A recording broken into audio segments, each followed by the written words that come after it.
Welcome back to another episode of the Pickle Pulse. I am your host, Brian Green, and I have my new co-host sitting in with me, Miss Christy Barker. Hey. And we even let Brad sit in today because he's a legend. I made it. Oh, yeah. You made it for one. We'll Finally. see if you get invited back for others. Yes, No so pressure. we are super excited because Pro Pickleball is back. The PPA has now had 2 events, and we wanted to sit down and talk about the PPA Desert Ridge? Is that what it was Yes. called? Desert Ridge Open in Phoenix, Arizona this weekend. Yes. Or Yep. last weekend, I should say. And so we're going to just run through some different results from the tournaments, talk about some of our favorite matches, and hopefully you can tune into some of these based on our recommendations. Yeah. All right, so let's start with singles. That's that always comes first in the tournament. And Always.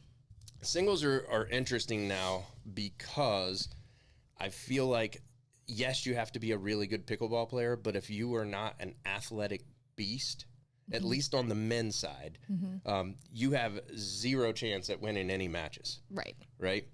So we'll go through here and we'll see that the brackets, I'm going to start in the round of 32. Okay. There were a bunch of play-ins. I think there was over 150 people who actually tried to get into this draw. Right. It's ridiculous now. The qualifiers that you have to play through to be able to get to the main draw. Yeah. It's What is it, 3 matches? 3 matches you have to win in order to make it to the main draw? Just to the round of 64.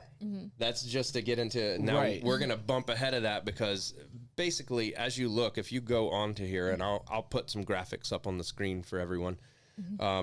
But if you're looking at it, the people who are supposed to win in the round of 64 typically do. yes. Okay. I will say that AJ Kohler got upset by a guy that I've never heard of.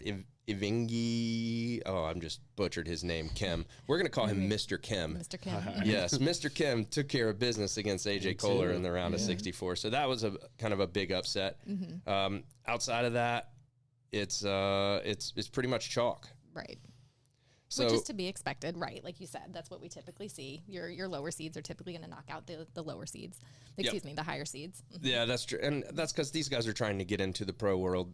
The top guys have been doing it for a long time, and they're essentially just trying to get better and better. Right.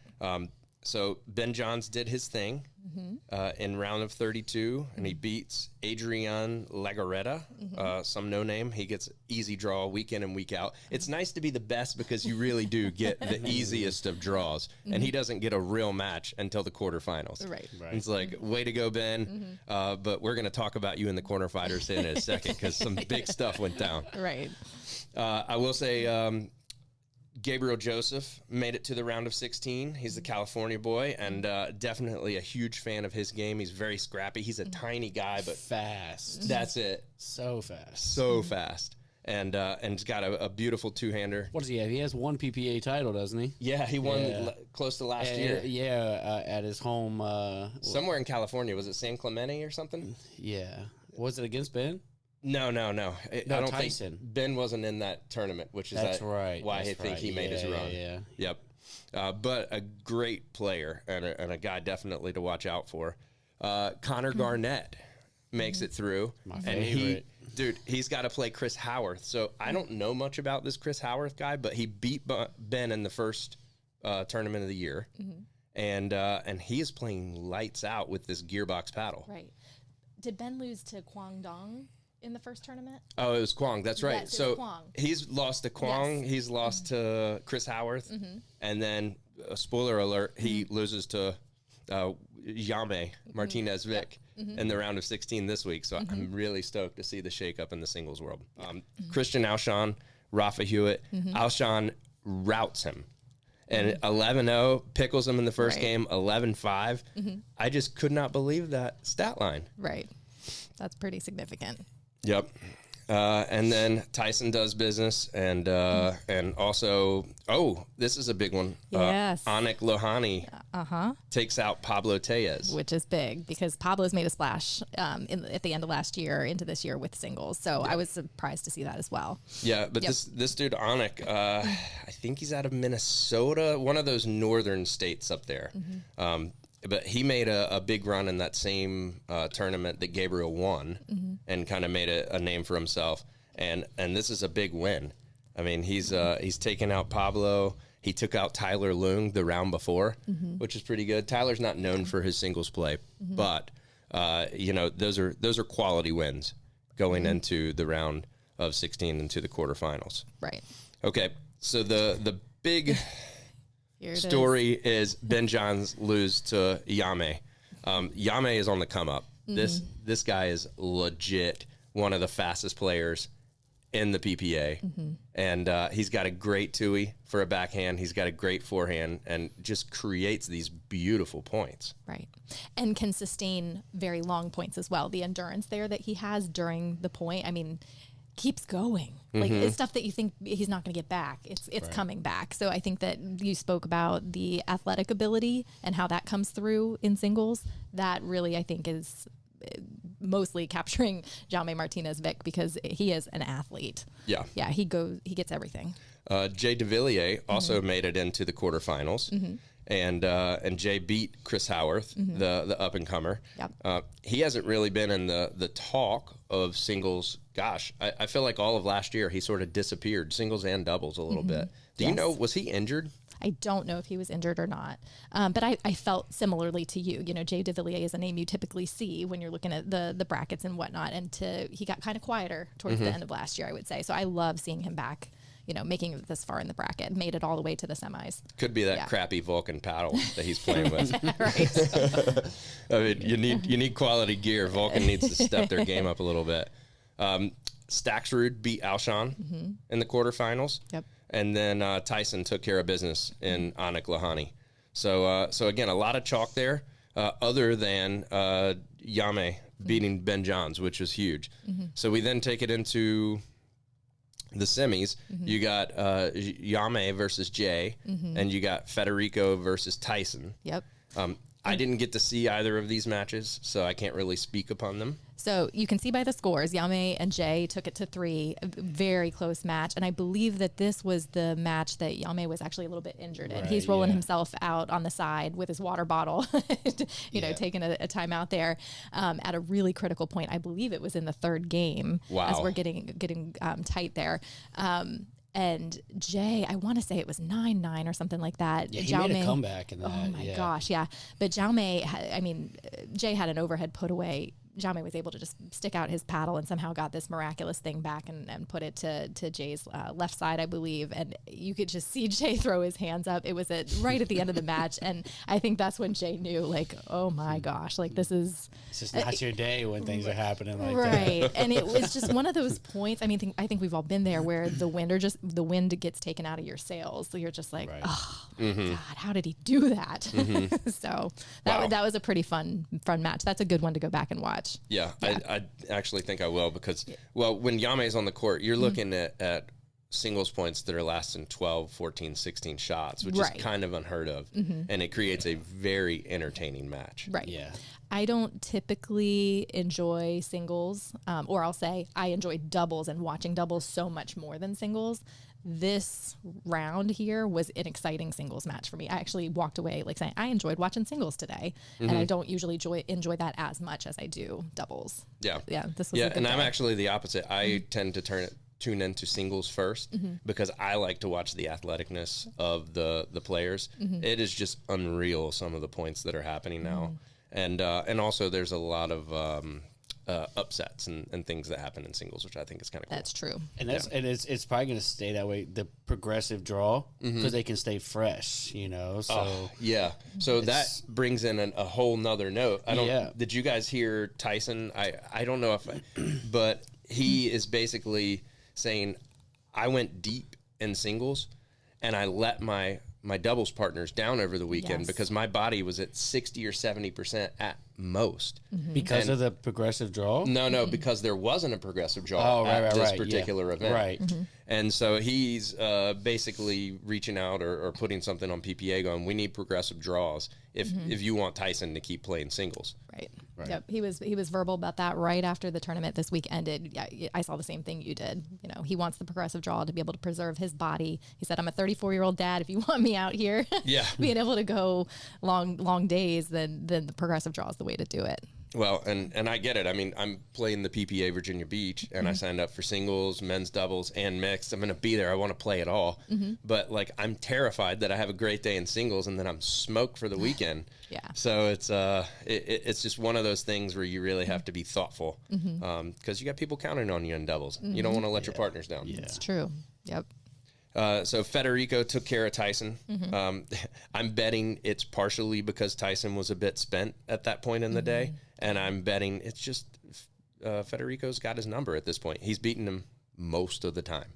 And he's definitely top 3 player in the world. Yeah, absolutely. So then you get to the finals, which is so awesome to see. You have Yame versus Federico. And let's just be honest. I'm so happy Ben's not there.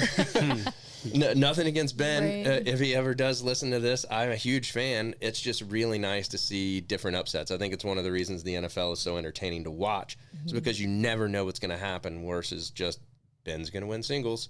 So to come into this and have 2 guys, a different look at Championship Sunday, and one of the best singles matches ever. Yeah. Yes, this was a great match. And I know in our last podcast, we talked about bold predictions. Like one of your bold prediction was rally scoring maybe by the end of 2024. Let's see if it's going to happen. So I'm curious, like, I think that there's an opportunity here for another bold prediction of like because Ben Johns, 2 tournaments in a row, 2024, has gotten kicked out early by Guangdong in the Masters earlier in January. And then you've got in this one, he was kicked out by Jaume. Who's going to be the new number 1 and when does it happen? I think that most of us would say Federico. I think that that's where a lot of us would lean. But you've got some great contenders here and some up and comers like we're talking about.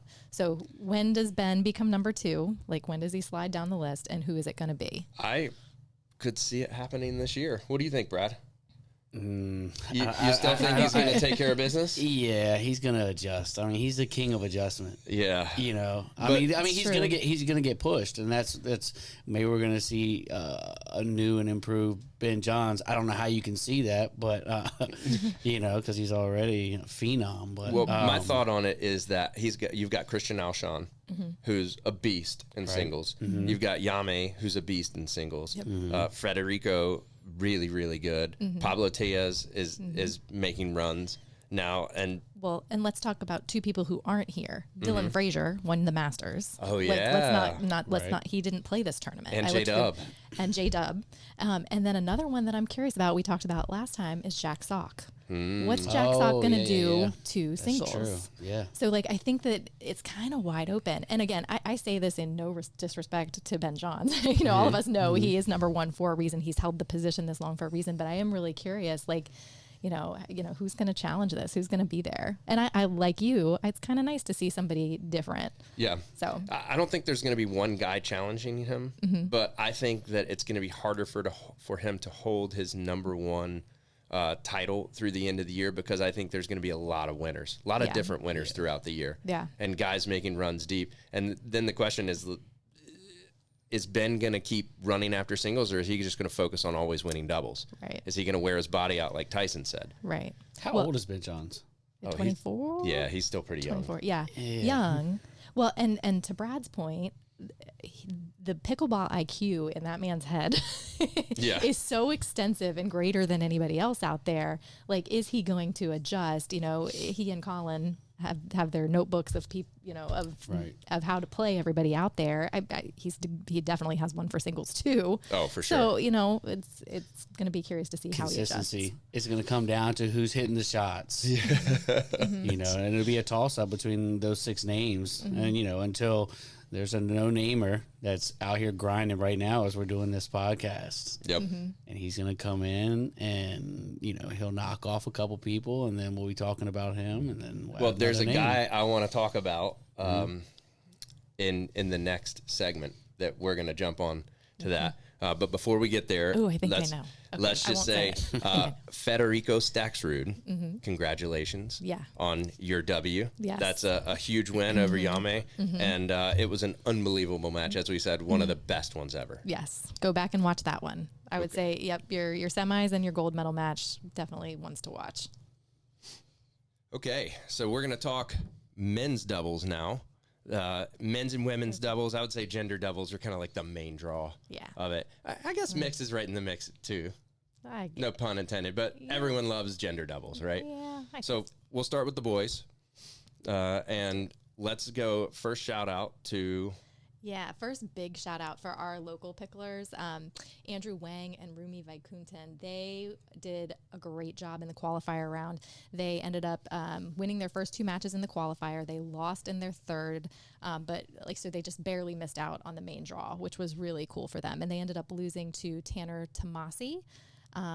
And Fu. I apologize, I don't remember his first name, but but yeah, they ended up losing in 3 in their third qualifier. I love that you're bringing that name up because that was the guy. That was the guy that I wanted to talk about. Okay. Because shout out to Tanner, but Brad and I went to Atlantic City like 16 months ago, and we played 4-5, 19 plus. It was supposed to be 35 plus, but they combined the divisions and made the old guy play the young guys. And who do we run into first round? Tanner Tomasi and his boy. I forget the other guy's name. Yeah, I can't remember. But congrats to those guys. They were studs then, and obviously his game is growing and rising, and that should be a name that we'll be talking about, I hope. Yeah. But Tanner, I did take a game off of you as a 40-something-year-old. Brad and I did. We're happy to report. That's funny. So we took them to 3, but they got us. How did they do when they hit the main draw? That's a great question.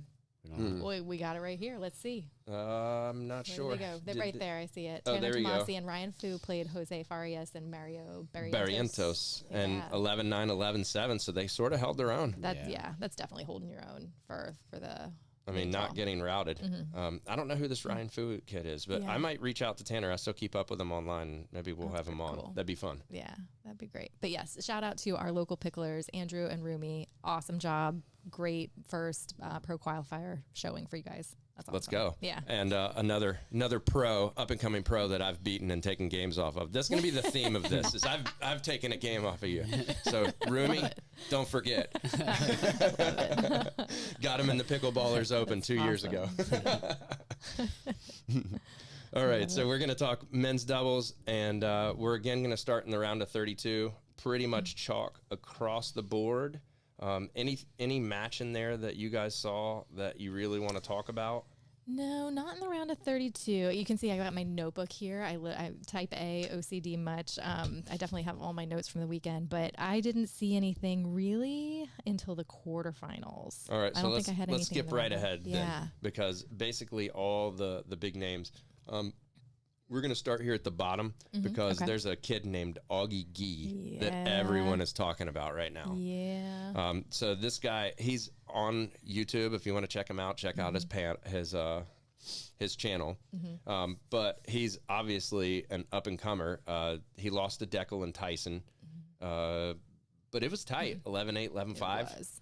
And I agree with you. Augie is the name that you'll remember from this weekend. Probably the most Google searched, most Instagram searched from this weekend at Desert Ridge. Yeah, you'll hear more about him when we get to mixed. Well, and I think that's he took down Tyler Loong and Todd Fote to get into that round, and then held his own there against Declan and Tyson. So I think that's pretty money. Looks like Ignatovich and Wright beat JMV and Klinger. Yeah, Klinger was in there. Yeah. Old CJ Klinger. Yes, another young one. Yes. So if you don't know who he is, he was the I would say MVP of the MLP, not Premier League, but what do they call the other one? Challenger League. There you go, Challenger League, and went to a W there. Yeah, he did really well. You're gonna hear more from him. So Zane Navertil, Eric Lang takes down Hayden Patrigan, Colin Dawson. Sort of saw that one coming. Although Hayden's game is on the up and up. I think he's a great player. Just playing with Colin, I don't think he's going to go very deep week in and week out. Yeah, and I think you're seeing more from Eric Lang now. I'm curious if that is because he did his MLP season most recently with Ben Johns.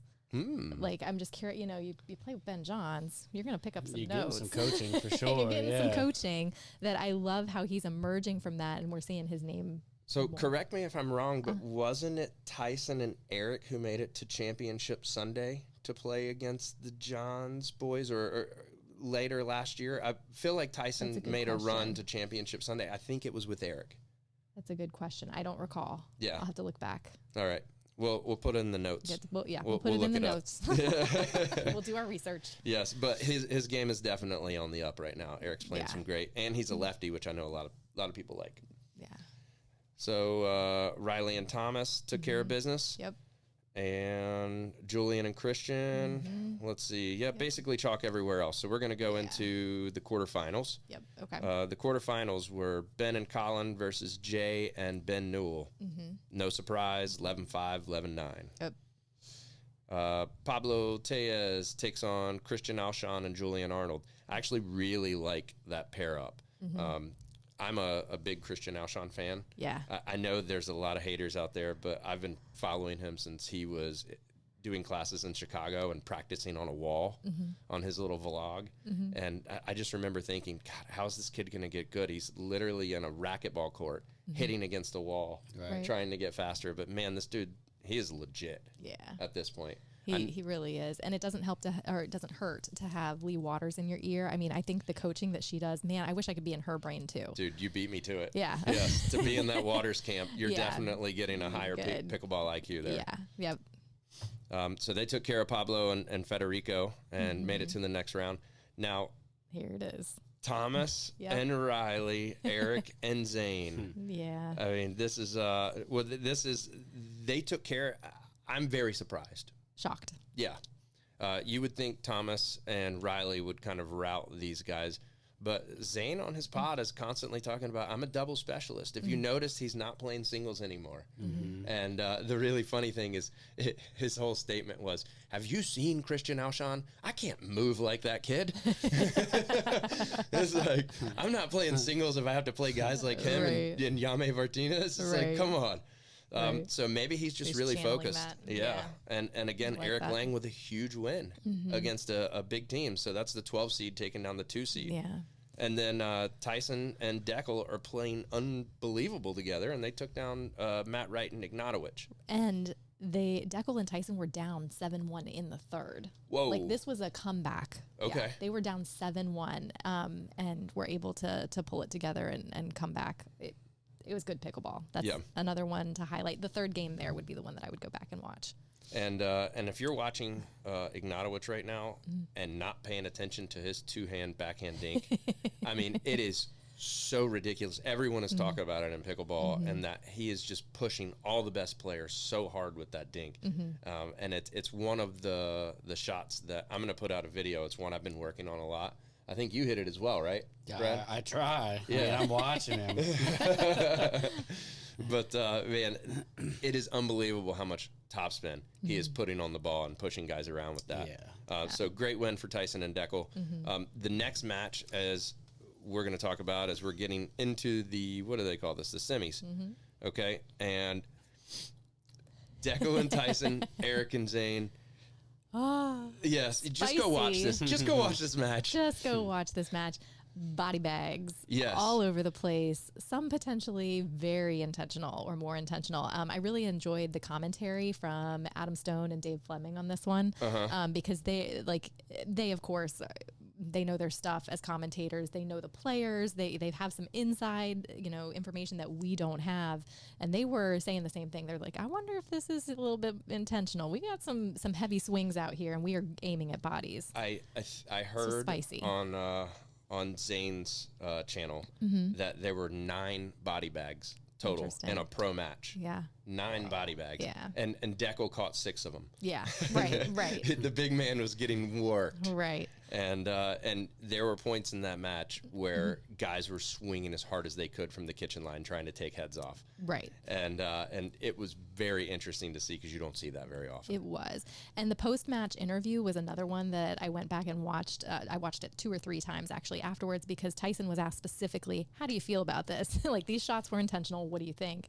And Tyson's response, very professional. You know, I'm not a fan of body bagging. I don't like them. I think he called him my triple deck big boy over here. You know, I don't like them tagging Deckel over here. And Deckel's like pointing to himself, like with all the bruises he's got on his body as Tyson's talking. But it sounds like Tyson doesn't like the game, but he was able to kind of use that and channel it into, I'm going to win now. Like, you're pulling the trigger. Okay. You gave me a little extra motivation here. I'm going to come out swinging myself. So, yep. And they ended up taking it down in the third. Yeah. They actually worked him in the third, 11-3. Yeah. But wow, what an entertaining match. And Deckel, didn't you say? I didn't watch that match. What did they change in that third match? Like, were they able to slow it down or just dodging the body bags? That's a great question. I don't remember. I did watch it, but I don't remember the specifics. I do believe Deckel and Tyson were up 10-0, I believe. Oh, I mean, wow. like, it was Okay. it was very decisive. I mean, and then they got the ball back, I believe at 10, it was a 9 or 10. They scored 3 points and they were able to close it out on the other side. So it was not an evenly matched game like the others were. Well, and for both of those guys, that win is huge early in the year to get the points because, you know, let's be honest, Tyson hasn't been on Championship Sunday a lot in doubles recently, and you certainly haven't seen Deckel either. Right. And so to have those guys making it all the way through and kind of re-legitimizing their name and where they stand in men's doubles, I think was really, really legit. Which is awesome. And I think, you know, going back to, we're talking about the progressive draw earlier. So if you're in Tyson's shoes, you've now played a full day of singles. You got to the semis there. You've now played a full day of men's. You've gotten to the semis there. So like that's his Thursday and Friday. He's getting ready to go into Saturday after playing pretty as far as he can go on those other days. Yep. So like, just, you know, imagine that in your mind, what that must be like as we're talking about this progressive draw. Yep. That's He's big. using his Beamer therapy. Yeah. I mean, I just can't imagine how his body felt. Right. Yeah. And those are, I mean, hard matches to play. I mean, and we're talking about it getting physical. We're talking about it getting emotional as well. Like there's so many layers there where we can understand why he went to Saturday mixed day and was feeling tired. Oh, for Makes sure. sense. Yeah. The other match was Ben and Colin, Julian and Christian. This was another really, really tight match. Although I would say it's not as entertaining because Ben and Colin are playing in it. And so you know what they're going to do. The formula is let's make it slow. Isn't Let's it a shame, outthink. though? Like, we're all thinking, like, we don't want to see Ben Johns and Colin Johns play anymore. They're the best in the world, and we don't, because we've seen it so many times. We're like, let's get somebody else in there, but they really are the best. Yeah, like, they've well, got it figured out. What they have done is shown everyone who wants to come into this game and just try to power through people or beat them up that traditional pickleball can win Yeah. if you can execute it. And the traditional strategy, you know, I talk with Ryan Kane about it, is like drop and get to the kitchen, outthink them and wait for your spot. If you can stay patient and do that, you can play with pretty much anybody. True. As long as you have good hands and you protect your body. It's true. Yep. But yeah, I love the scores from this game. I'm actually curious if this was your gold medal match. I mean, it clearly would have gone 4, if not 5. Oh, Like, yeah. This would have been maybe a more excited gold medal match. So kind of disappointing they met so early. Christian and Julian together, I think, is a great combo. And Yeah, watch them. You've got two guys who are really strong left side players. They probably, you know, I didn't watch this match. I will tell them myself, but I'm betting they were playing straight up. Yeah. Maybe I don't know who they would put on the right side there. Yeah. So have to go back. I'll watch that, but I'm sure it was an entertaining match. And then, you know, spoiler alert, people, but Ben and his brother, they won again. And somehow, I don't know, Tyson was just smoked by Sunday because 11-3, 11-3, 11-9 wasn't even that entertaining, it looks like. Right. Ben is his kryptonite, man. Dude. Maybe he's in his head every time he's going up against Ben, for real. No, I can believe that. Yeah. I will admit, there are people that I have a hard time playing because I've lost to them so many times. Yeah. Yeah. And it's so annoying. All right. David McNally is mine. I'm just saying. Well, I can't beat him in a tournament. He's one of mine. I have a list. okay, fair. And I have more than one too, but David McNally, I cannot beat him in a tournament, and it just is what it is. I will bow down. He's That's funny. one of mine. Yes, unfortunately, he and his brother beat the shit out of us in the last tournament and did not help my mindset in facing him. Well, and there's something magical when those two McNally brothers get together. Like, it's another level for both of them. It's agreed. What's up, Dave? Love you. We do love you. We love you so much, and I'm still coming for you, and I love you again. Yes. All right. So let's talk about some ladies. Yes. Pro draw. And I think before we even get into the round of 32, the round of 16, there is a special shout out because one of our local girls. Yes. So Sarah Hua and Sarah Pham went into the pro draw. And it looks like they took it to 3. They ended up losing in the first round. That's okay. I mean, they laid it all out there. And it's so cool to see some of our local picklers get some good recognition that they deserve. Because let's be honest, Sarah is a pro level player, and she should be playing in these events. So even though it's a first round loss, she's where she's supposed to be, and she's going to continue to make a splash. So that was pretty cool that she went out and played women's doubles in the pro division in the pro draw and was able to take her first game there. Yeah, which is pretty cool. Because she's someone I want to have on the pod. I would love to know how long she's been playing. I know she was high level tennis before she started pickleball. Yes. And I have played some matches. I mean, she hits the ball as hard as any dude out there, which is very impressive. Yeah. And I was actually lucky enough to get some singles against her where she just beat the snot out of me. Yeah. I mean, she's so good. So look forward to maybe future having Sarah on. We'd love to talk with her. Yeah. All right. So we're ripping in here. We're going to skip right ahead to the round of 16. And again, for the most part, we're looking at chalk. Now, I did find that the round of 16, we had sister on sister action going on. Yeah. And so the Kawamotos and the Brashas played each other. And looks like the Kawamotos, they're on the come up. And for sure. This, I talked to this guy named Josh Hartman this week. He is the manager of DC Pickleball Team. Okay. And I think we're going to have him on. That's awesome. Coming up soon. That's a great pull. Yeah. But what's really cool is that one of the questions I asked is like, what did you see to the Kawamotos? So if you think about what he drafted this past year in MLP. Yeah. I mean, he had both Kawamoto sisters and then picked Christian Alshon. Riley Newman was kind of a no-brainer. Right. But that was an unbelievable draft and led to some victories, which is a win. Yes, absolutely. No, the Kawamotos, fun fact, the first time I saw them was in the U.S. Open, I believe 2020, and Alex Trong played against them at the U.S. Open in a 5-0 draw. Okay. So it was the first round. So Alex Trong, who we all know and we all love and adore and is up on a pedestal for us and should be because she's phenomenal. Yeah. She ran into the Kawamoto sisters in her very first round.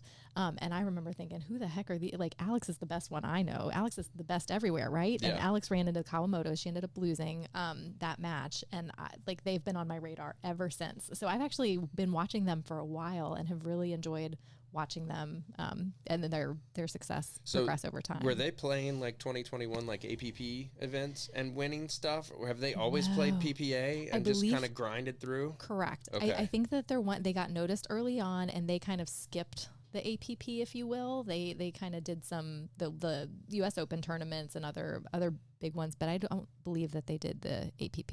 Okay. I think they went to PPA. Nice. They got noticed quickly. Yeah, and they really haven't been making it super deep until recently, but now they're definitely doing work. Anna Bright and Rachel Rohrbacher, I mean, just a sick team. Yeah, I'm really excited to watch what they're going to do this year. I think they're committed to each other for the whole year, or at least the first half of the year. I've heard that as well. Yep. Okay, so that's really good. Stratman and Elise Jones gets a W. And pretty Lucy Kovalova, Callie Smith. Yep. I mean, Schneeman, Vivian David. These are all names that you expect to get the win. Yep. I will say that Susanna Barr and Leah Jansen lost. Which is interesting. I to wouldn't Coop have and expected Pisnik. that. Yeah. But Pisnik is another player that's on the up. Yeah, right? she is. And Coop is one who's been on the up. Yeah. Who has been up here for a while. I love Andrea Coop. Okay. So we're looking at the quarters. All right. You've got the Kawamoto sisters losing to Anna Lee and Catherine. In 3. In a close one. In a very close one when Jade and Jackie were up in the third game big again and Annalie and Catherine came back. I want to say that the biggest deficit was 8-3. But still, I watched this and I could not. I really thought the Kawamotos have them. I thought they had them. Yeah. I completely agree. Another one that this is a semifinal match or a quarterfinal match, and I would have loved to see this as the gold medal match as well. Like, it was one of those so good that I'm like, oh, this should be Championship Sunday. Well, I think their rating is going to go up and up, and then eventually they'll be on different sides of the bracket. So as the year goes on, we'll be seeing that, because I agree. Yeah, I definitely agree. It's no fun to get the Championship Sunday and there's just a complete blowout. Right. Which maybe the progressive draw will help with that. You know, maybe it won't be, because I do feel like both in men's and then in women's, it was kind of a, easy win for those that did get gold. Yeah. I say that with respect for the players. I know they're playing a much higher level than me, but it did seem to be an easier win based on the scores. That I'm curious if the progressive draw maybe will make it a little bit tighter because people are less tired. Yeah, I hope so. Yeah. And especially, I mean, I would love it in the amateur ranks to happen too, but that's never going to happen. Right. No, people aren't going to stay that long. No. Not taking off work for that. No. Anna Bright, Rachel Rohr, they take back Lauren Stratman, Elise Jones. That's surprising. That was a beatdown. Yeah, that was surprising.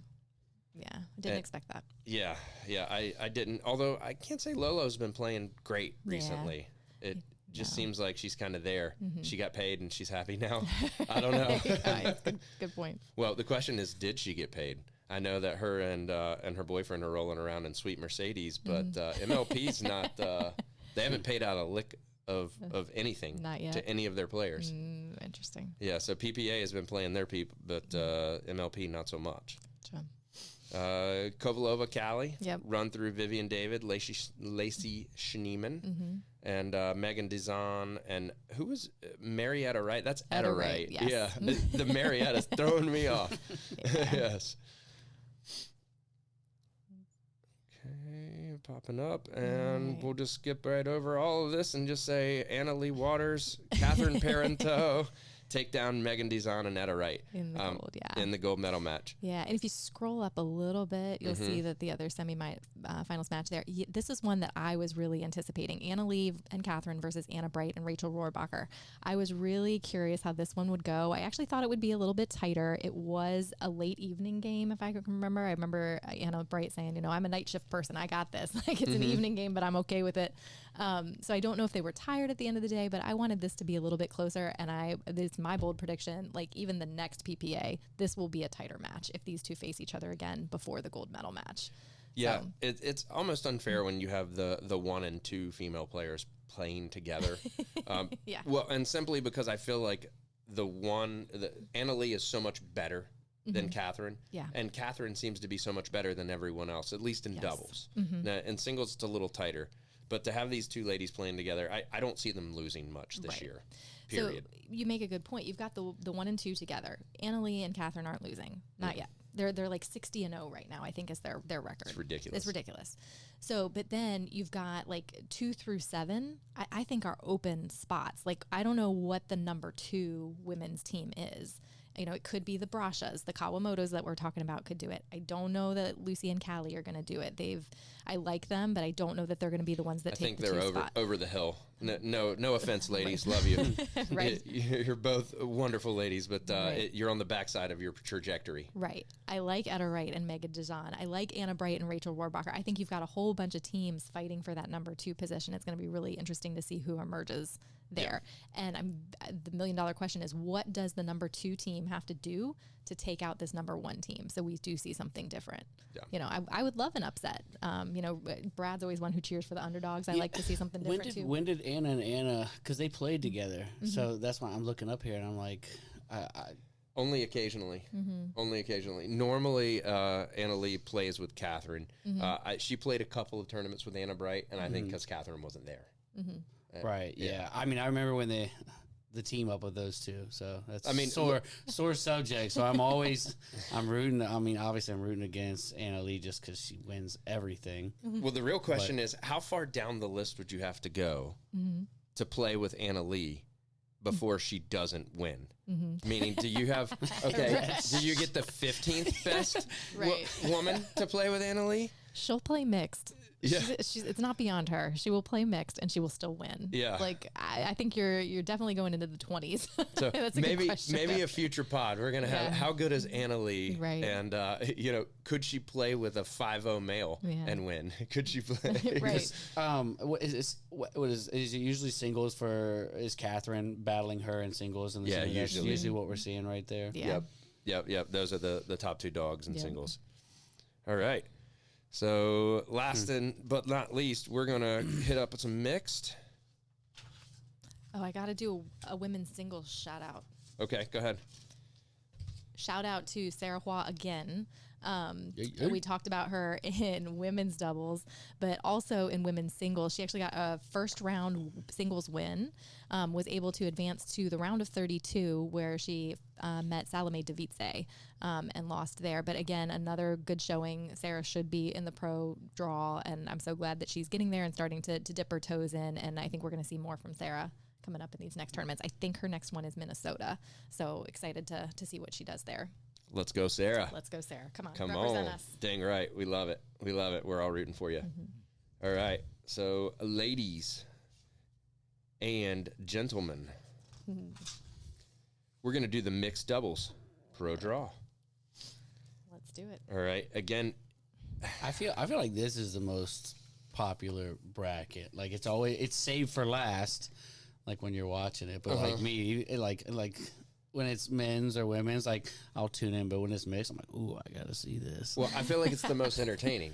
It is. And it really is, because there are special skill sets for each side of the table for the ladies and the men. Yeah. But I will also say that there are a couple of teams. There's probably 5 or 6 teams. They're always going to be at the top, it seems like, at this point. So we'll go right into the round of 16. If there's any matches that you've seen that you want to talk about, please let me know. But, for the most part, we're looking at chalk. The top seeds are winning. I will say, about except the for one. Hurricane. Except for one. I know. We have this on our So, list. so where's this at? Tell me. So it actually scroll and maybe even go backwards, because this started in the round of 32. Okay. Hurricane Tyra Black and Augie Ga.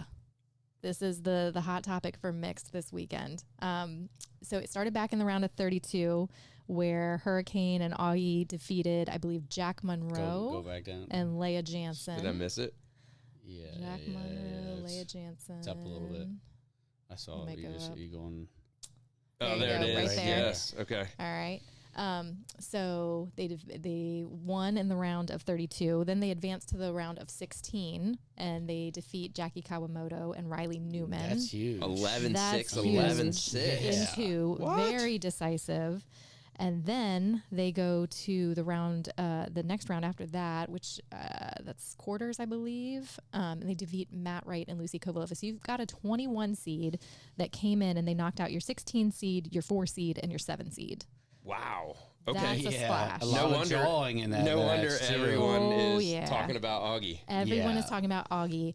And fun fact, Dave Fleming did an interview with Augie after the tournament this weekend. It must have been on Monday or Tuesday or something, and said, how'd it come to be, Augie? How'd you get Hurricane Tyra Black on your side?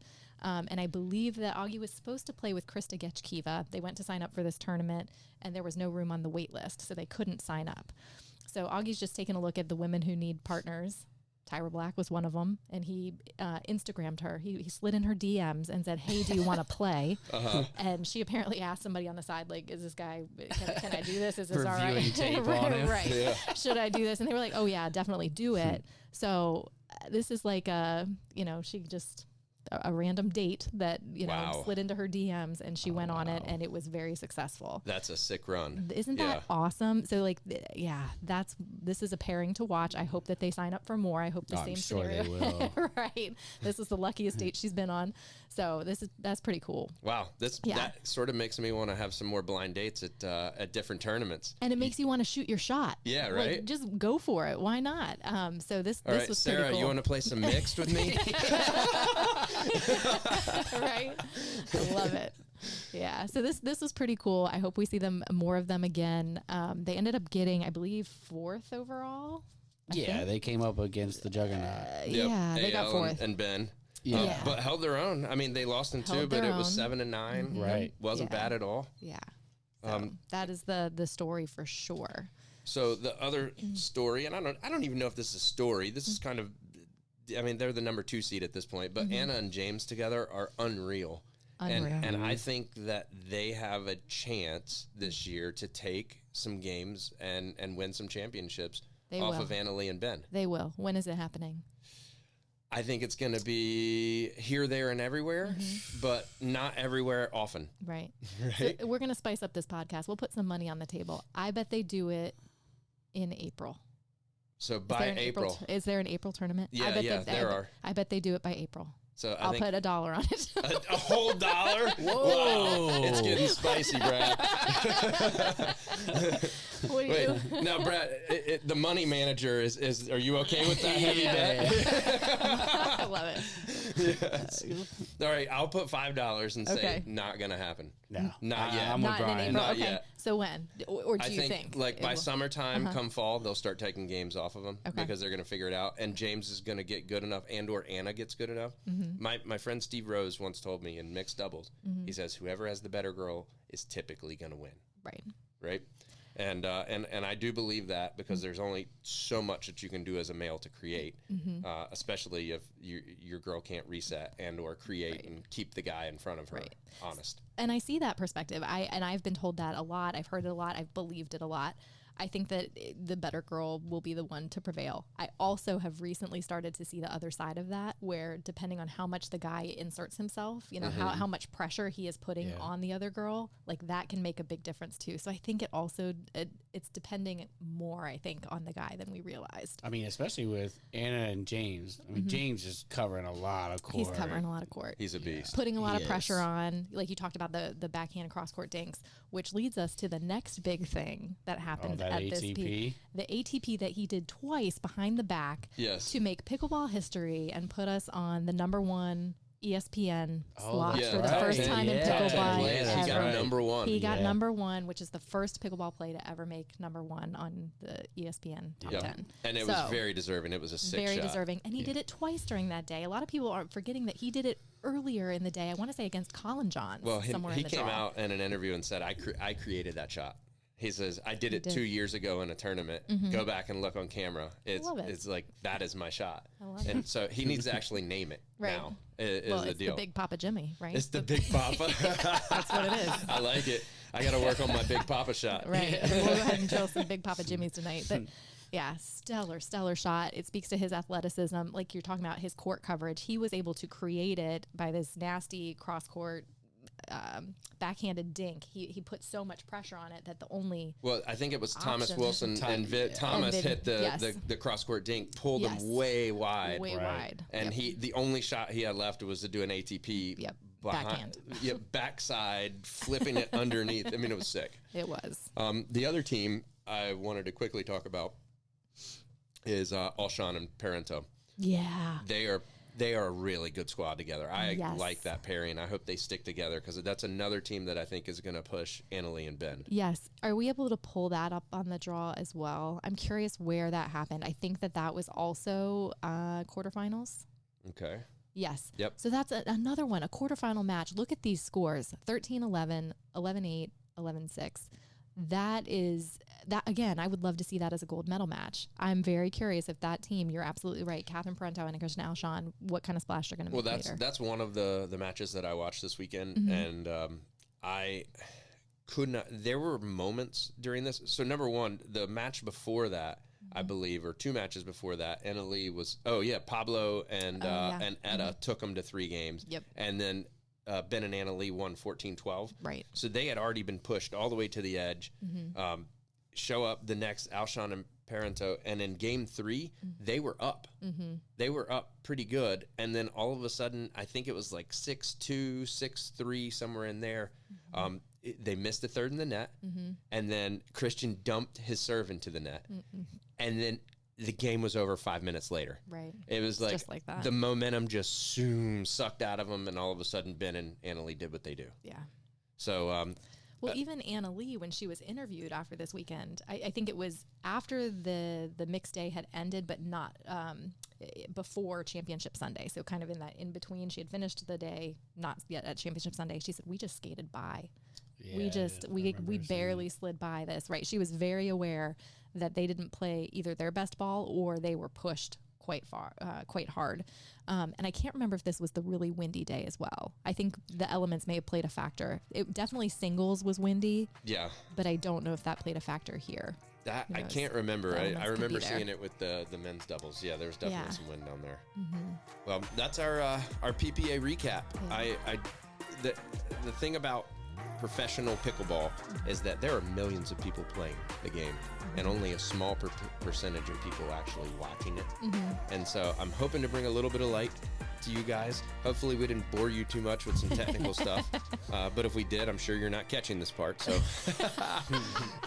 it is all good.